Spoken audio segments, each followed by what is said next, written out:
right, good morning, everybody. Today is Wednesday, January 21st, 2015, and this is Before the First Cup with Jules here on UCY.tv. Good morning, everyone. How you doing this happy, freezing cold Wednesday? At least it's sunny here today, but it's damn cold. Hold on one second. We'll do a temperature check. We got to go to mobile. All my little sidelines that used to work every day don't work anymore on my computer. They just give me service not available. Hold on. And it is 11 degrees. That's colder than I thought. 11 degrees and partly cloudy, it says here. So that's damn cold for me. Hope it's warmer where you are. I don't know. I wonder if Hawaii's getting snow still. I know they did at Christmas time. So, the State of the Union, I'm not talking about it today because I really don't have much to say unless you guys want to talk about it, and we could always take calls, but it wasn't anything that I didn't anticipate. A lot more blubbery bullshit and fairy tale stories to make you feel good and to convince you that everything that you believe is wrong. Yeah, we're going to do great things here. One of the things that I did see, though, speaking about good old Barry, is the Trans-Pacific Partnership seems to be in the news again. There were a couple stories I saw over the last few days, and it's been really quiet. I know we've been watching it. One of the things about the Trans-Pacific Partnership that we talked about in the past was the fact that they were going to be using that to hide where your food comes from. They wouldn't have to tell you where your food comes from. It would put corporations in charge and pretty much allow them to tell us what was going to happen from a business perspective. It was a pretty scary document, and much of it was secret. So I wanted to read, something came out actually from Reuters. It looks like it's today's date, but it says 6:36 Eastern time. Maybe that's AM. It doesn't say PM. Has to be first thing this morning. So let me read this. Obama reframes controversial Pacific Trade Pact. U.S., not China, must write the trade rules. Yay! But are we any better than China? Obama said on Tuesday the United States and not China must write trade rules for Asia and called on Congress to give the White House a freer hand to close trade deals. That's not sounding too good to me. Obama, who is pushing to overcome resistance to so-called fast-track authority from within his own party as well as from Republicans, said if China prevails, the U.S. workers and businesses would be at a disadvantage, you think? That, quote, that is why I'm asking both parties to give me trade promotion authority to protect American workers with strong new trade deals from Asia and Europe that aren't just free but fair, he said in the State of the Union address, also acknowledging past deals had not always, quote, lived up to the hype, unquote. What makes you think that we're going to trust you now? I don't. Sure, give him the pen and the power and the ability to wordsmith lies and obfuscation into the document and see what happens. And yes, China was never part of the TPP. I know they were holding out for a long time, and it even says China is not part of the Trans-Pacific Partnership. The United States is negotiating with 11 other trading partners, which aims to set common standards on issues such as worker rights and the environment, as well as lower trade barriers. Yes, but we are going to be setting standards with countries like Indonesia. And do you think the standards are going to go up? Oh, probably not, because that costs companies a lot more. Standards will go down. It's not going to be in our best interest. Trust me. It's going to be like making the United States a full third world nation. The Asian giant is instead pushing for faster progress toward a trade pact with the wider Asia Pacific Economic Cooperation Bloc, which is known as APEC, not OPEC, APEC. Asked about Obama's comments, China's foreign ministry said on Wednesday that the country was willing to work with the United States to resolve trade problems. God, we're having trouble with trade with China. The dollar store is going to have shortages. We hope each side can put forth joint efforts to provide a fair, open, and transparent trade and investment environment. And I'll tell you what, the investment is the key term here. Back, must have been a month or so ago, China opened their stock market up to foreign investment. And that had been a first for them. The stock market went apeshit. I don't know what it's doing right now. Wish my stock ticker worked, even for the U.S., but I know things have been slowing down because of oil production and pricing. But regardless, China is hungry for international investment dollars, right? Invest in us, not the United States, is the way I look at it. Anyway, so China says, we hope each side can put forth joint efforts to provide a fair, open, and transparent trade and investment environment and jointly work to make contributions improving global investment rules, said the ministry spokesman in a daily briefing. National Association of Manufacturers President Jay Timmons said a fast track, which gives Congress just a yes or no vote on trade agreements in exchange for setting negotiating objectives. And remember, the fast track does not allow Congress to comment on anything. It's either yes or no. Either you vote it up or down. They did that with the budget. I don't know if they did it this last December, but they did it the December before, and that pretty much eliminated extension of unemployment benefits and other things for a couple months while Congress went on their Christmas vacation. Because of that, fast tracking is not a good thing in any way, shape, or form. You know, we've seen that with vaccines and declared states of emergency. Anyway, so it gives them a yes and no vote on trade agreements in exchange for setting negotiation objectives, which would make trading partners like the United States more seriously and backed, which would make trading partners take the United States more seriously and backed Obama's focus on China. I think it's important to note that there are countries all over the world, China included, that would like to take away America's mantle of economic leadership, he said. Trade supporters and critics are already lobbying lawmakers on fast-track authority, and Maryland state lawmaker Steny Hoyer, the second-ranking House Democrat, said that the White House had to consider Democrats' concerns about the trade deals hurting jobs and wages. Yeah, it's going to make us a third-world country. It's what I'm trying to tell you guys. And we're not going to have any type of labeling that says the country of origin for your food. And, if there were any states that managed, and I don't know, there might have been one, like maybe New Hampshire, that managed to get GMO labeling laws through, well, that'll negate that as well. Quote, the majority of Democrats right now are very hesitant, to say the least, and not at all sure that trade is good for working people, said Hoyer, who voted against the fast track in 2002, but he has supported major trade deals. And that was the end of the story. So put on a seatbelt, because 2015 looks like the year that they're going to try to push that.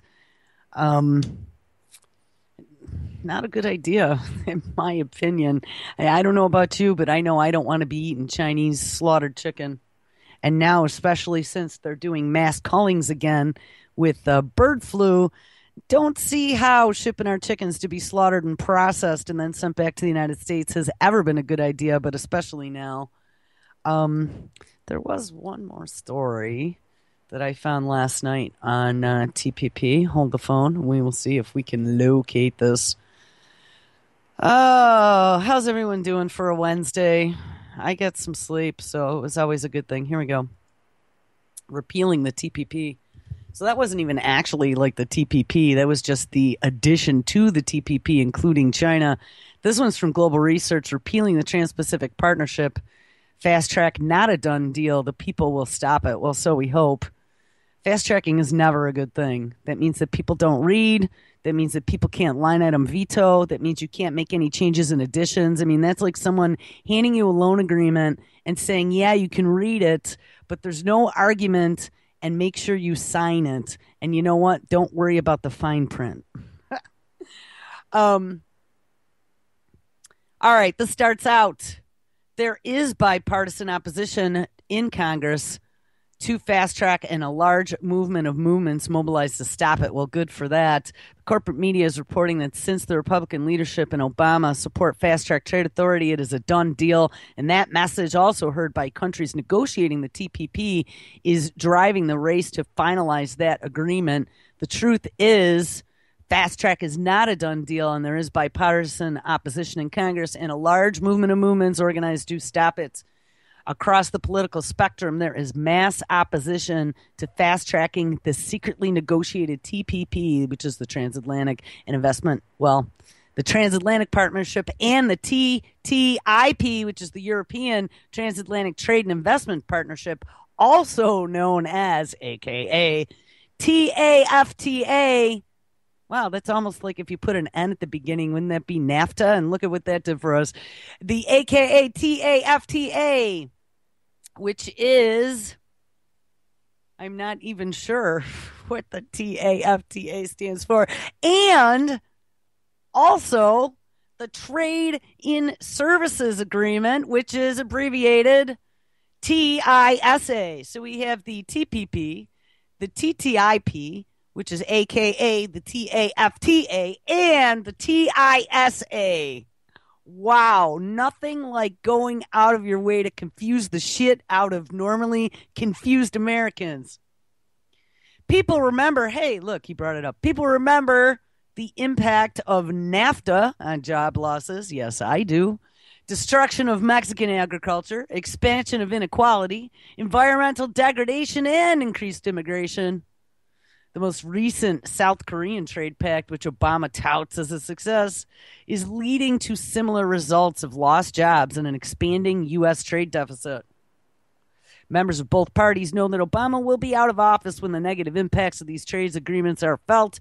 Congress will be alone facing an angry electorate while Obama is raising money for his post-presidential career from the transnational corporations who get rich off these agreements at the expense of everyone else. Yay! On the conservative side of the political spectrum, there is more organizing than ever. Wow. Breitbart, which I don't really read Breitbart, but hey, we'll let them be referenced here, reports that, quote, a fast-track bill faces conservative headwinds, unquote. The opposition as a broad spectrum of the Republican Party and represents all three legs of the traditional Republican Party stool, which are national security, economics, and faith-based. You know, that's the one thing, like national security. How about food security? We've kind of looked at that briefly a few times now, and there had been a report not too long ago about the lack of FDA food inspectors. And one of the things that I had read is that because we have so few FDA inspectors, that they were going to be allowing now countries that imported food into the United States to be responsible for their own food inspection. Now, doesn't that make you feel all warm and fuzzy? I know it does me. I always double check things now when I buy them to make sure there's no mouse in the bottom of the can. Breitbart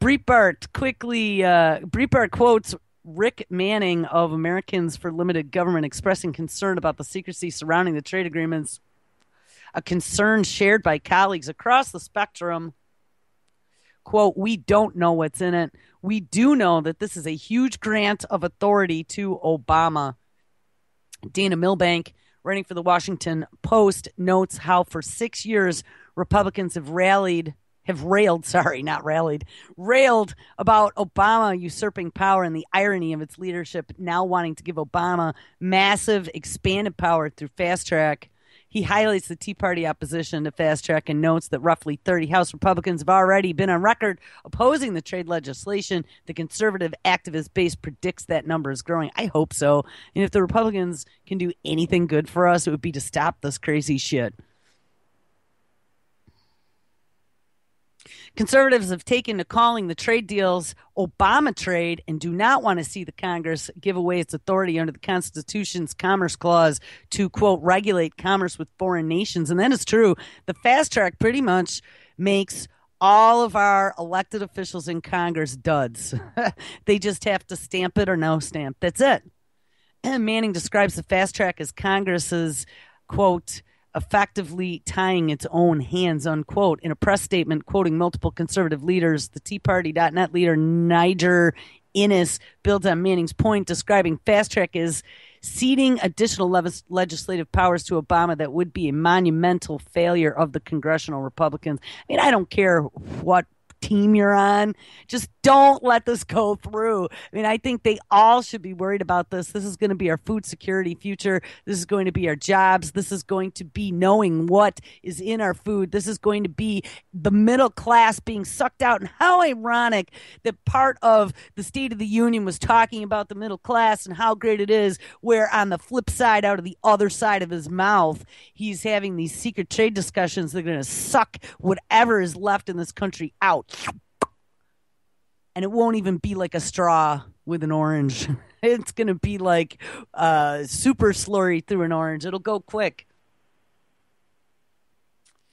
These conservatives highlight Senate Majority Leader Mitch McConnell admitting fast track is, quote, an enormous grant of power, obviously from a Republican Congress to a Democratic president, unquote. Manning described McConnell's path as the opposite of what Congress should be doing, saying that the legislation is, quote, an ill-founded grant of trust to a president who has repeatedly shown that he has outright disdain for the legislative branch rather than providing a speedy up-down vote. The Senate should examine every aspect of any treaty that is presented to ensure that the American interests are advanced, unquote. And I have to say, I emphatically agree with that statement.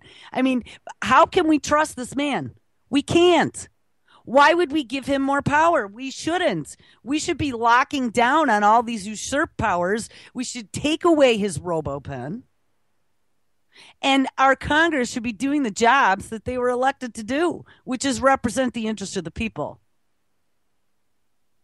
Frank Gaffney, president and founder of the Center for Security, told, and again, another publication I do not read, World News Daily, WND, that, quote, we know the people bringing us this deal have a record of serial malfeasance. Boy, that's got to make you feel warm and fuzzy. With respect to negotiations, it would not only be the height of irresponsibility to essentially give the president a blank check, but it would be something that makes the Congress complicit, absolutely, in the next bad deal if they give the president fast track authority, unquote. WND reported that an event on Capitol Hill, Glenn Wright, executive director of Eagle Forum, presented remarks from conservative icon Phyllis Schlafly.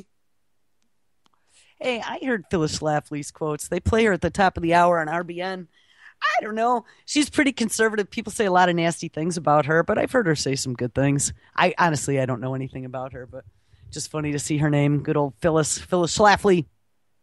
She blasted the congressional move toward fast track as sending the wrong message, saying, quote, fast track just legitimizes what the president has already done once again behind Congress's back, unquote. And she's correct.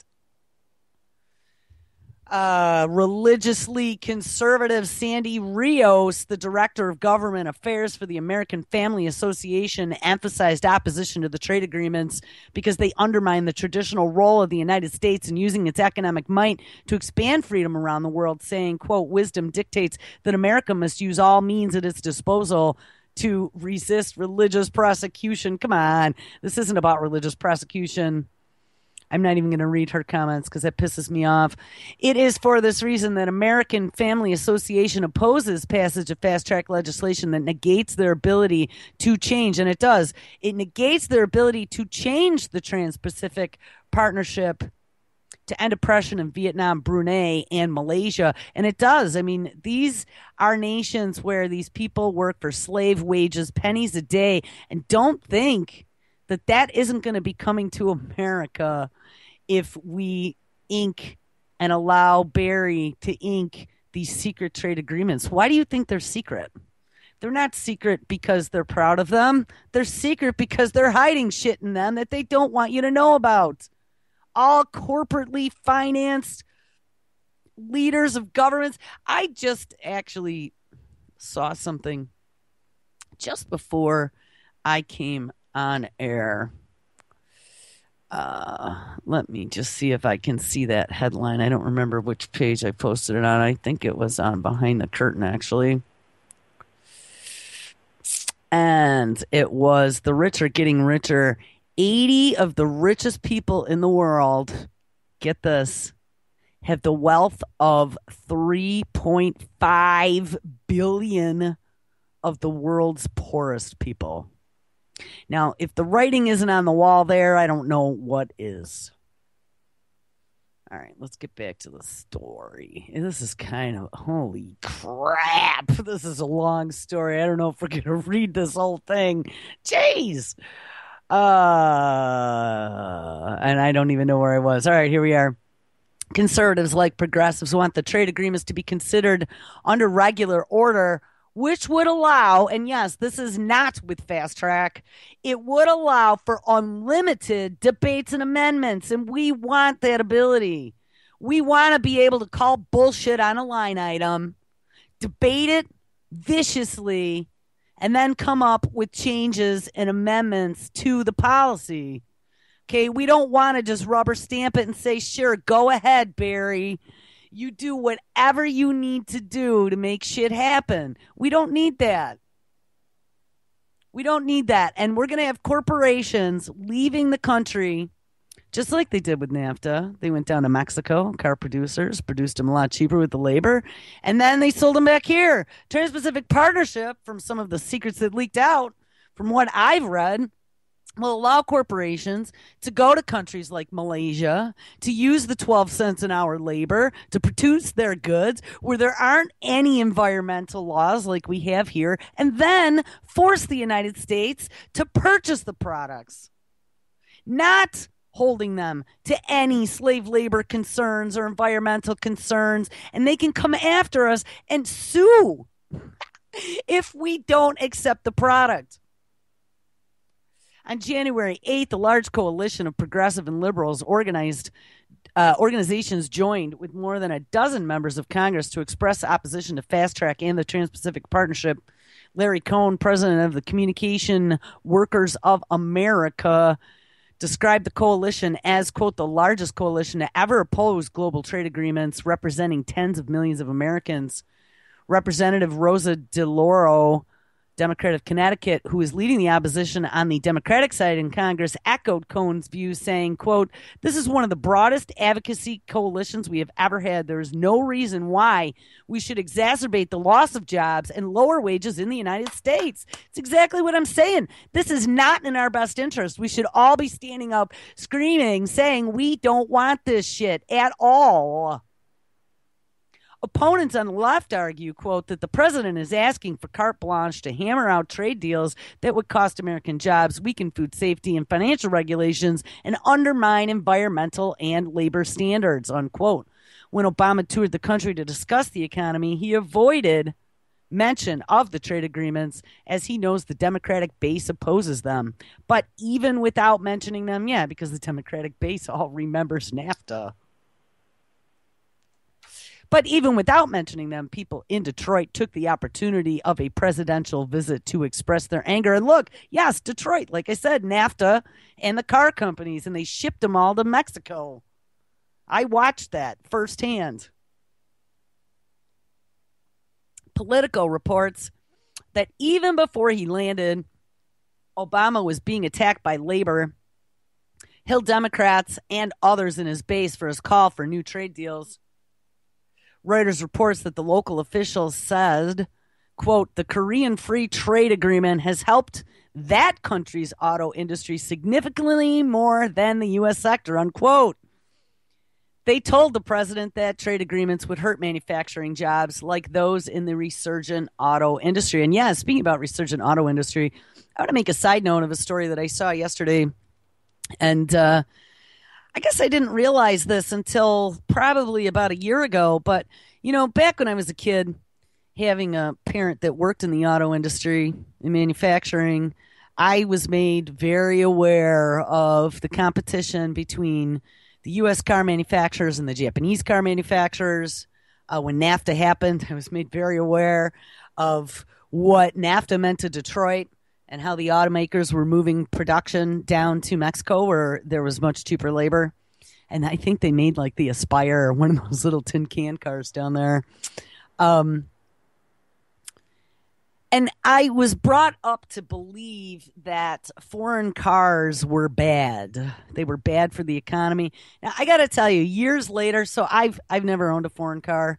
I've had to own American cars. Plus, having a family that worked for an American car company, I always got discounts, so it made it a little bit easier to swallow American cars. But as I've gotten older, I've had many friends who have driven, especially Japanese vehicles, like little Toyota trucks, who managed to get hundreds of thousands of miles out of these little trucks at 20 years old. You know what I mean?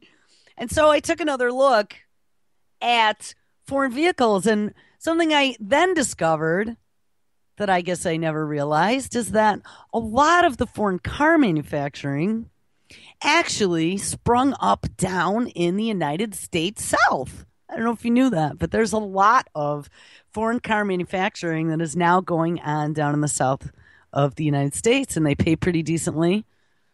I don't know if they're unionized. I think that was one of the big things that they weren't unionized, but they still paid a decent wage.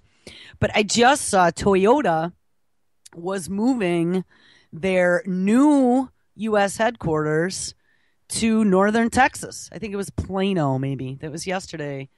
And that looks pretty interesting. It was a huge investment. Not against any of the American car companies. It's just that was pounding in my head for many, many, many, many years. Stay away from foreign cars.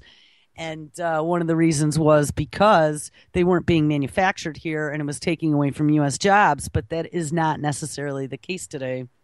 Not in all cases, anyway. All right, so let's see where I left off here. The White House has touted the South Korean trade pact as the type of agreement Obama wants to see. The facts in his first 2 years, the pact resulted in a $7.6 billion increase, $7.6 billion increase in the trade deficit with South Korea and the loss of 50,000 jobs. Now, what's interesting about that is South Korea pretty much is like a U.S. territory, especially being at the border with North Korea. It's kind of like our outpost there. I did not realize, though, that there was such a massive trade deficit, $7.6 billion with South Korea. Perhaps the president is making the mistake of believing the false and misleading statements of the U.S. Trade Representative.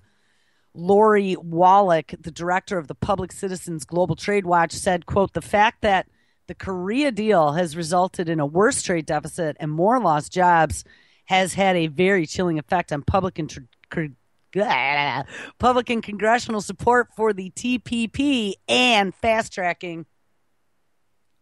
The AFL-CIO's Richard Trumka said unions oppose the trade deals and will put resources into a campaign to stop fast track. Celeste Drake, the AFL-CIO's policy specialist for trade and international economics, told Politico that there is no way to make an argument both for a major international trade deal and for American workers, as Obama is attempting to do, adding, quote, "If you're serious about reviving U.S. manufacturing and raising wages for American workers, the last thing you want is yet another race to the bottom trade agreement that doesn't empower workers and empowers companies to offshore jobs." Yes, that is exactly what I said. That's what this is. The huge sucking sound taking us to third world status. This is what it's going to do. She continues, "And if you fight fast track, the process that guarantees that bad trade deals become law, you fight it tooth and nail." When trade negotiators gathered in Washington, D.C. in early December, they were protested by a broad coalition of groups. The day of protest began with a popular resistant blockade of the U.S. Trade Reps building, calling for release of the text and opposing fast track. And yes, We still have not seen the full text of the Trans-Pacific Partnership. Eyes on Trade, which is a publication, reports, quote, hundreds of activists from labor, environmental, consumer, human rights, public health, internet freedom, faith, and family farm activists all joined concerned citizens to make their voices heard outside of the secretive negotiations, unquote. The cry heard from the protests was, no fast track now, no fast track ever. The TPP is a lost endeavor. That's pretty good. Eyes on Truth further reports fast track faces wide opposition in U.S. Congress and among the U.S. public. Though a fast track bill was tabled about 1 year ago, it has gone nowhere due to massive opposition from most Democrats and a sizable block of Republicans. This past September, nearly 600 organizations sent a letter opposing fast track to Chair Ron Wyden. He's the chair of fast track? Wow, he used to be a friend. Against Fukushima. I wonder what happened. A poll earlier this year found that 62% of U.S. voters oppose fast-tracking the TPP. You know, Fukushima is one thing to be aware of. You know, they just came out and announced that for the first time ever, rice grown in the Fukushima prefecture was radiation-free, which is absolute, utter bullshit, number one.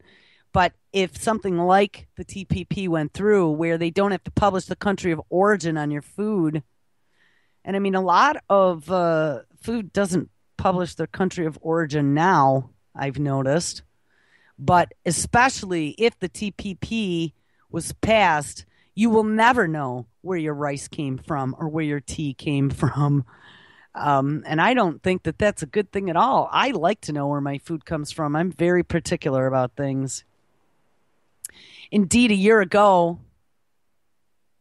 when the Congress considered fast track, there was a massive outpouring of opposition. Congress received more than 40,000 phone calls and over 600,000 emails opposing fast track in just 10 days. More than 100 organizations joined to stop the fast track coalition. 5.4 million users were reached in the social media thunderclap.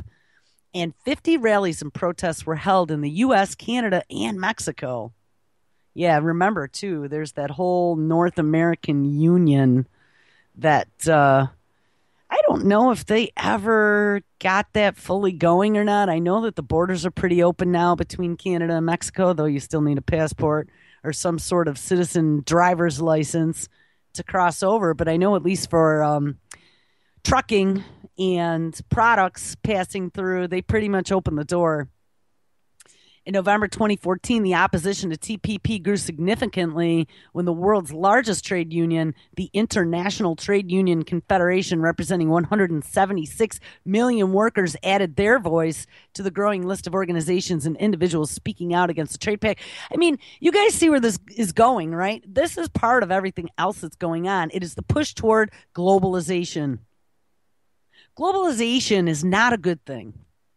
Sure, trading amongst partners globally, you know, that's awesome. That's what the internet's for. But doing mass trade, allowing corporations to move from this country while still having benefits of this country to foreign nations to take advantage of their lax laws and then force us to buy products back is criminal. Forcing us to lower wages in this country, to go further into debt and trade deficit, to poison us more with lax controls over what's in our food, lax inspections. How is that a good thing for anyone except for the corporations? It's not. And at least there's a lot of people globally, obviously, that are getting wise to this fact. In November, during the Asia Pacific Economic Cooperation Summit, which is the APEC, not OPEC, there were protests held around the world against the TPP. In the United States, a broad coalition of labor unions, environmental, consumer, faith, online, and other groups assembled at Capitol Hill to deliver 713,674 petition signatures opposing fast track Eyes on Trade, reporting on these worldwide protests, said the message of citizens across the globe is clear. We are not willing to accept a trade deal negotiated in secret in the interest of corporations and at the expense of our rights to safety, democracy, and health, unquote. Hallelujah. See, I'm not crazy, guys. Obama will be urging action on fast track in his upcoming State of the Union, which was yesterday, that I am not going to talk about. Though maybe if Pigmine posted a couple snippets, we'll hear them. Bringing national attention to trade agreements shrouded in secrecy. As more people learn about these agreements, opposition will grow across the political spectrum. Hey, as far as I'm concerned, if there's any reason for bipartisanship, now is the time. Stop this march into the fire, into the even bigger fire. There will be immediate reactions of tens of thousands contacting Congress to oppose fast track and secretive trade deals. Dave Johnson has a preview of the State of the Union and a response to what Obama is expected to say. He notes that Obama's plans have an owner of a small business that has increased exports to South Korea. This will be a false story, as the opposite is more common. On the specific point of small business, Johnson writes, quote, the Corfus FTA, which is probably the Korean blah, blah, blah, fast track, whatever, has hit American small businesses harder than large ones. According to the U.S. Census Bureau data, small firms with fewer than 100 employees, those happen to be the same ones that have to go on Obamacare, saw exports to Korea drop 14%, while firms with more than 500 employees saw exports decline by 3%. The State of the Union will be followed by Congress holding hearings on fast tracks at the end of January, so it's coming up. Congress is likely to introduce legislation on fast track shortly after that. This will galvanize opposition, and members of Congress will realize that they are risking their careers if they support this authority to Obama. They will understand that these NAFTA on steroid agreements risk their political futures. The arguments are on our side. Public Citizen published a report reviewing the 20-year history of these corporate trade agreements. The data paints an ugly picture. 1, trade deficits have exploded, growing more than 440% with countries with fast-tracked trade pacts. Since fast track was used for NAFTA and the World Trade Organization, the U.S. goods trade deficit has more than quadrupled from $216 billion to $870 billion. Number 2, good American jobs were destroyed. Nearly 5 million U.S. manufacturing jobs, 1 in 4, were lost since the fast tracking of NAFTA. Number 3, U.S. wages have stagnated and inequality has soared, with 3 of every 5 manufacturing workers who lost a job finding reemployment with pay cuts. 1 in 3 losing greater than 20% of their income, according to the U.S. Department of Labor. U.S. wages have barely increased in real terms since 1974, the year that fast track was first enacted, despite American worker productivity doubling.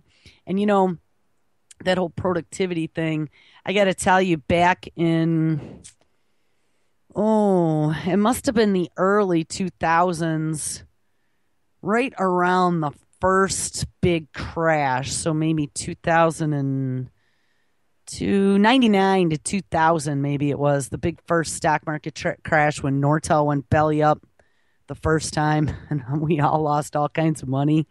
Microsoft came out with a new sales tagline I'll never forget. And I remember thinking to myself, wow, that's interesting, especially being in a company that sold technology.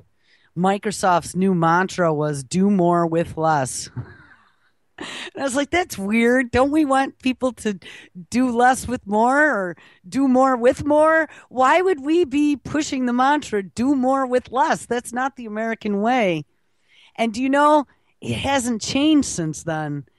It's all been about, and I mean, I'm not for consumerism and disposable society. I have a big problem with that. I have a big problem with people buying plastic shit that lasts 2 years and throwing it away and buying a new one. Okay, that's planned obsolescence. I don't like that. I like the days when you could buy a Maytag washing machine that lasted 50 years. But on the other hand, why would you be encouraging a capitalist society to do more with less? That just really seemed oddbally to me. And the fact that, now I'm looking back in retrospect, the fact that it was coming out of Microsoft's mouth, good old Billy, that it makes a lot more sense now. He's been trying for a long time to turn us into a third world nation. Number 4 here, U.S. food exports have stagnated while food imports have doubled under NAFTA and the World Trade Organization. The average annual U.S. agricultural deficit with Canada and Mexico under NAFTA's first 2 decades reached a staggering $975 million, almost 3 times the pre-NAFTA level. Approximately 170,000 small U.S. family farms have gone under since NAFTA and the World Trade Organization took effect. And I mean, more of that is happening now when you look at now all these, world weather disasters, especially on California's West Coast, droughts, culling of animals, non-planting of crops, price increases galore. It's not going to get any better. This is a hard record to defend. Congress will be made aware of the failure of corporate trade agreements and warned that they will be the ones paying the political price. Congress needs to live up to its constitutional duty and oppose a fast track and examine these agreements closely. Yes, unlike the NDAA that only one, or I think maybe it was 2 congressmen read before voting on it. That's got to be a part of the job. You are required to read anything you vote upon. And guess what? If you haven't gotten through it yet, it's like a homework assignment. Then, Johnny, you're going to be in detention. These trade agreements are game changers for climate justice. People can work to stop extreme energy extraction or create new energy economies in the face of climate change. But if these treaties become law, their efforts will have been in vain and their successes reversed. Well, right, because we're going to allow corporations to go to countries that have no environmental controls whatsoever. The same is true for internet activists who are working to ensure a free and open internet, and that's coming soon too. All of the work on raising wages will be undone by trade agreements that allow corporations to sue for unexpected lost profits from laws passed in the public interest. That's what I was saying. These corporations that go outside the country, produce, and then come back, if we then say, well, we're not going to buy your product because you don't have country of origin listed, they're going to say, well, we should have made $10 bazillion on you, and we're going to sue the shit out of you, America, because you should be buying our product. On issue after issue, if we fail to stop these trade agreements, it will be a major setback. The only way these agreements can become laws through secret negotiations in league with transnational corporations, followed by Congress giving up its constitutional responsibility for not having a democratic and transparent review process. Stopping the fast track is the essential task ahead. A major opportunity, to show our opposition to fast track and stop these trade agreements will be in New York City. A meeting of trade negotiators for the TPP has been scheduled for January 26th through February 1st. So let's take a look. That's 5 days from now. That's next Monday. I'm going to have to see if I can find something that's doing live coverage on that, and we'll keep up on that. It will take place at the Sheraton Times Square Hotel in Midtown Manhattan. So any of you that are in Manhattan, that might be something to visit and report on. I definitely would bring you on the show or do a recorded segment if you want. They just email me at contact.ucytv@gmail.com. They are pushing hard to complete the negotiations, and a protest at this event will let trade negotiators know that people say no to fast track. No way, not ever, not today. So there you go. That is probably the most information that I have seen on the Trans-Pacific Partnership in months on end. So interesting that something squeaked out of there. I'm glad to see that there is a lot of opposition from a lot of different sides. That's a plus, but that doesn't stop Barry. We know that. Um, I'm not sure who he's going to have to buy off or what type of majority he's going to need, but I'll dig into that over the next few days and we'll take a look. We'll also keep up on what's going on the floor to see when that comes up for a vote and see what the arguments are, if any, against the fast track or for it. I wanted to actually play this clip, though. This is the one I caught this morning, and I've seen a few stories about the 1%, but here we are. The rich are getting richer. 80 of the world's richest have the wealth of the 3.5 billion poorest in the world. I mean, talk about inequality. This is like off the hook. The wealthiest 1% of the world's population could soon be worth more than everybody in the world put together. And it's not that many people who are the wealthiest people in the world. Good morning. Good morning. Yeah, these are pretty startling. I think you hear about global inequality. It sounds kind of, what is that? Very abstract. Well, how about this? The 80 richest people in the world combined have the same wealth as the poorest 3.5 billion people in the world. The poorest 50%, half of the world, 80. Same amounts of money. Oxfam is an anti-poverty charity, and they say that the world's richest 1% now have 48% of the world's wealth. That's simply staggering. This was a huge talker online, been trending on a lot of the social media. It's something millennials, when they're polled, say they care about deeply, income inequality. Well, and they should. Hold on, let me disconnect this.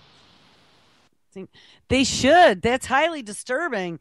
I mean, everything that we are against, which is the corporate control of what happens globally, us having no say in the matter, these rich fuckers playing war games everywhere, rich getting richer, Congress being, more than 50% of Congress being millionaires now while invested in the military industrial complex, and global wars growing everywhere on a daily basis. I saw yesterday, Hammy actually dropped me a link that now Yemen has fallen.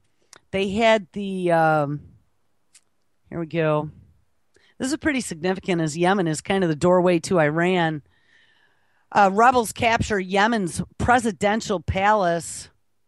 Fragile efforts to bring stability to one of the poorest and most unstable countries in the Arab world appear to be nearing collapse in Yemen on Tuesday as rebels attacked the embattled presidential palace and swept into the palace. The U.S.-backed government in the Yemeni capital of Sana'a was in delicate negotiations with Shiite Houthi rebels when violence erupted. President Abderrabdou Mansour Hadi was inside the residence as it came under heavy shelling for half an hour, but he was unharmed and protected by guards.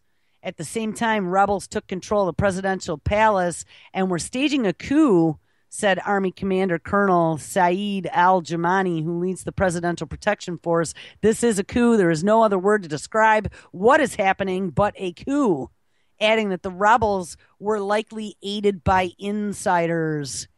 The UN Security Council met on Tuesday and condemned the violence, calling for a ceasefire and the resumption of talks, while also underlining that Hadi, quote, is the legitimate authority of Yemen, unquote. Now, I thought I had actually read something that he actually was a U.S. puppet, so we'll see.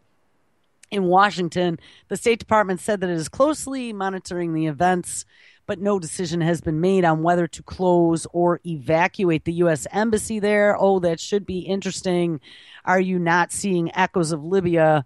The rebel leader, Abdel Malik al-Houthi, warned that a further escalation will happen if Hadi stands in the way of political reform. In a lengthy speech aired by the group's TV network, he said that, quote, all options are open, unquote, and that an escalation has no ceiling if the president does not speed up implementation of a UN-brokered peace deal.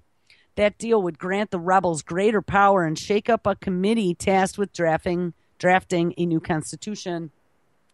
Presidential guards surrendered the residence after being assured that Hadi could safely evacuate. Al Arabiya News said that 2 guards were killed in the assault. CNN reported shots were fired at the U.S. Embassy vehicle carrying the diplomatic personnel Tuesday, but no one was apparently hurt. Clearly, the situation has deteriorated very significantly over the last 48 hours, said Britain's U.S. ambassador. Hadi had been in negotiation with the Houthi rebels for a ceasefire that ended in deadly street fighting on Monday. The rebels had set up checkpoints in the capital and taken control of the state media on Monday. So put on a seatbelt. Another country on its way into chaos.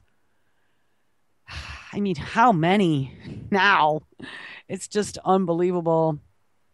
And right on the tails of that, yes, Hammy dropped me another story. Russia and Iran sign a deal to widen their military cooperation. I also saw that Russia was selling nuclear material and going to help Iran build reactors. Tehran says the agreement will solve held up sales of S-300 air defense systems without elaborating much more. Russia and Iran have signed an agreement to expand their military ties and resolve a long-standing dispute over the sale of a controversial air defense system to the Islamic Republic. In remarks carried by Russian news agencies, Russian Defense Minister Sergei Shingao said in Tehran Tuesday that the new agreement includes expanded counterterrorism cooperation, exchanges of military personnel for training purposes, and an understanding of each country's navy to more frequently use the other's ports. Wow, this is very interesting. I mean, especially if you back the truck up and you look at the petrodollar trading, where they are now trading in their own currencies between not only China and Russia, but China, Russia, and Iran. The deal provides for joint exercises and military training, as well as, quote, cooperation in peacekeeping, maintaining regional and international security and stability, and fighting against separatism and extremism, said Iranian Defense Minister's website.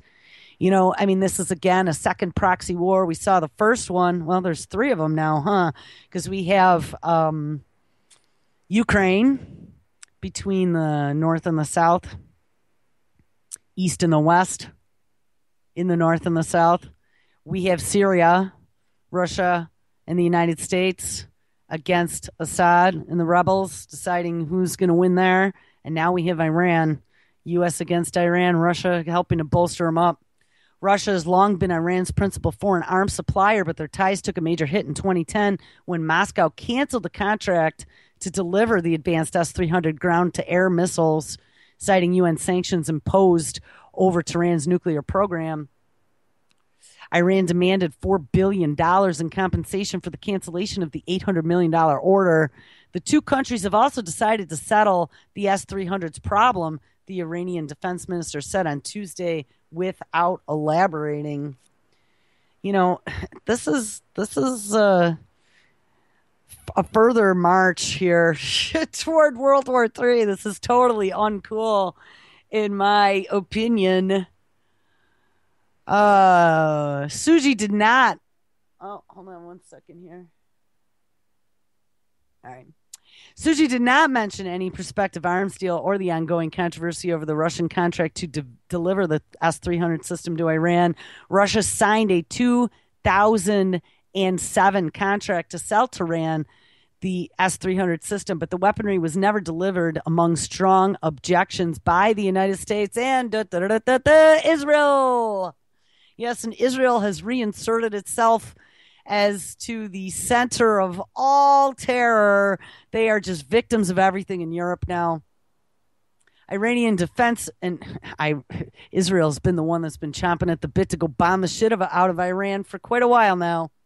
Iranian Defense Minister Hossein, I don't even know how to say this name, Dakhwan, told state television that Iran and Russia had a, quote, shared analysis of U.S. global strategy, its interference in the region and international affairs, and the need to cooperate in the struggle against the interference of foreign forces in that region, unquote.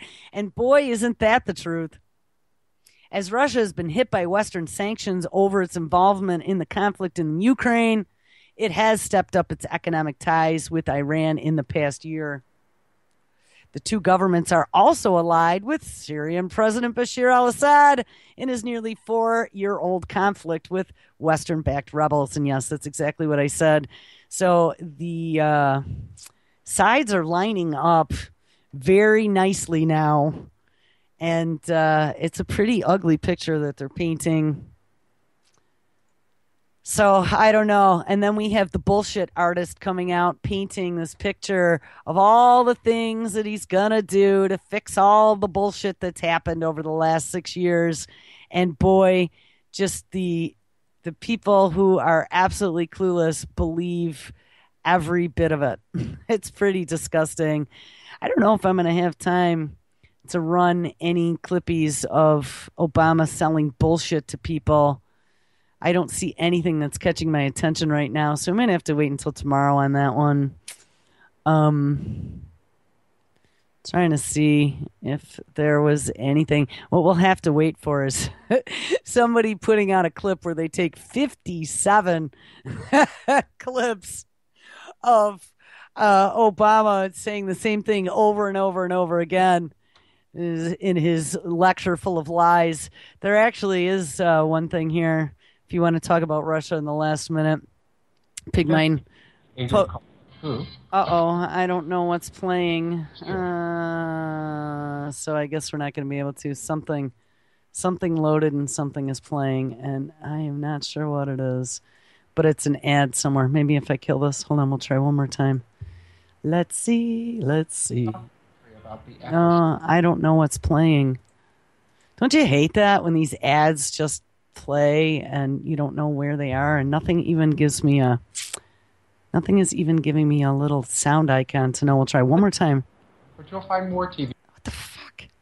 Well, I guess we're not going to be able to. I don't know where the hell it's coming from, but it's not coming from anything I see that's open. Maybe this last one. All right, wait. 4th time is a charm, possibly. Ha! There we go. All right. Military cyborg biker presented to Putin. Let's see if we can get this to play quickly.